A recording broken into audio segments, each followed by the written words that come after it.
पहिली आपली प्रतिक्रिया, देवेंद्र फडणवीस पुन्हा एकदा आता मुख्यमंत्री पदाची शपथ घेणार आहेत तिसऱ्यांदा. अतिशय महाराष्ट्र दृष्टीने आनंदाची बातमी आहे. माननीय देवेंद्र फडणवीस हे मुख्यमंत्री होण्याचं निश्चित झालेलं आहे. याचाच अर्थ महाराष्ट्राची प्रगती भविष्यात अतिशय चांगल्या प्रकारे होईल आणि देशातील एक नंबरचं महाराष्ट्र राज्य होईल अशी माझी अपेक्षा आहे.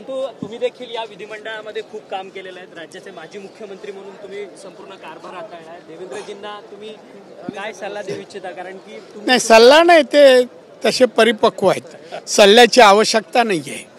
चांगला कारभार यापूर्वी केलेला आहे आणि याही वेळी करतील असा विश्वास आहे. मागच्या काळामध्ये जे काही प्रोजेक्ट रोखले गेले होते, काही कामं अडली होती, आता ती पुन्हा पूर्ण. आता हा प्रश्न होऊ शकत नाही. ते अडलेलं सगळं क्लिअर होईल.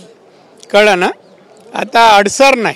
अडसरांचे सगळे एवढे आवडलेत सगळे. आरेचा कारशेड डेपो जो कांजूर मार्ग वरतून येण्याच्या संदर्भात सगळी कामं एका इंडिव्हिज्युअल कशाला सगळंच होऊ दे. आधी महाराजांचे ते आता पुष्पोत्सव वाहत आहेत ते होऊ दे, मग सगळी कामं होतील. निर्मला सीतारामन असं म्हणाल्या की अनेक उद्योग रोखले गेले होते. जे मागच्या काळात सरकार आलं होतं त्यांना अनेक त्रास दिला. मात्र आता 5 वर्षाचं सरकार मिळाले, बहुमतानं लोकांना आपल्याला संधी दिलेली आहे. त्यामुळे आता पुन्हा मोठ्या प्रमाणात विकास होईल. त्यांच्या मताशी मी सहमत आहे.